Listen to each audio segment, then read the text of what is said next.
Congress, reluctant to vote against it. But they should have called it repeal the Fourth Amendment Act. Maybe we would have had a few more of us voting against it then. Yeah. But the Patriot Act essentially has gutted the Fourth Amendment. There is not much protection of privacy. They can look at any of our records now, and it's expanding rapidly without the proper search warrants. And that is one of the basic principles of a free society is privacy. Get the government out of our lives. We need to know what they're doing. They have no business knowing what we're doing. Yeah.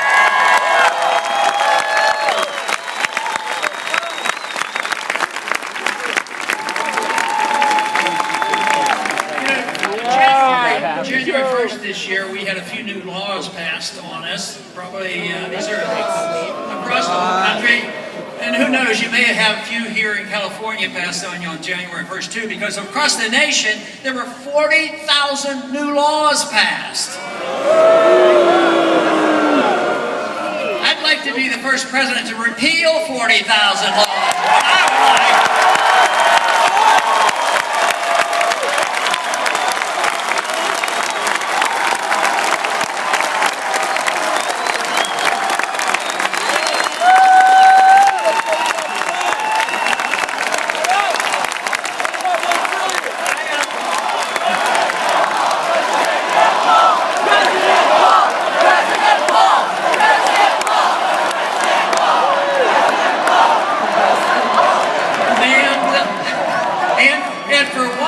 Let's shrink the size of the Federal Register.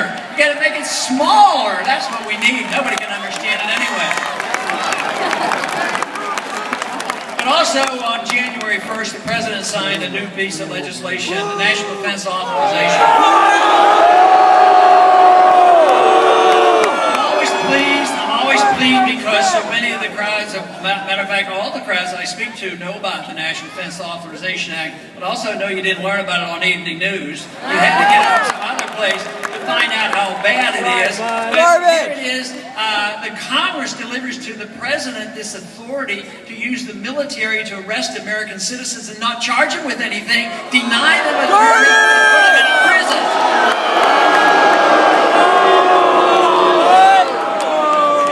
On the Senate floor, the senators say they don't deserve it, prisoners, because they're guilty people, they're terrorists, or they've been associated with. What has happened to the rule of law? These kind of things have to be reversed. That in particular, but I also think that we have to reverse this attitude of the TSA agents at our airports.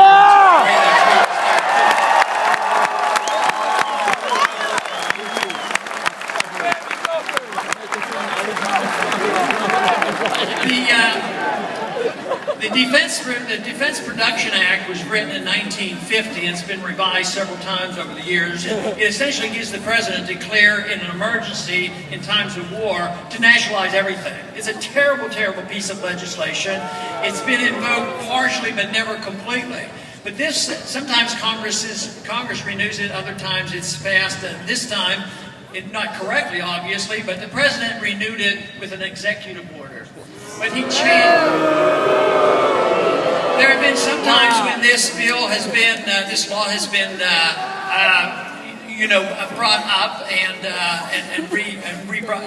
reestablished. But they do it by saying that they continue the same emergency powers. But guess what? In this executive order, he changed the rules. It isn't under emergencies of war conditions, but in peacetime conditions that he can declare them.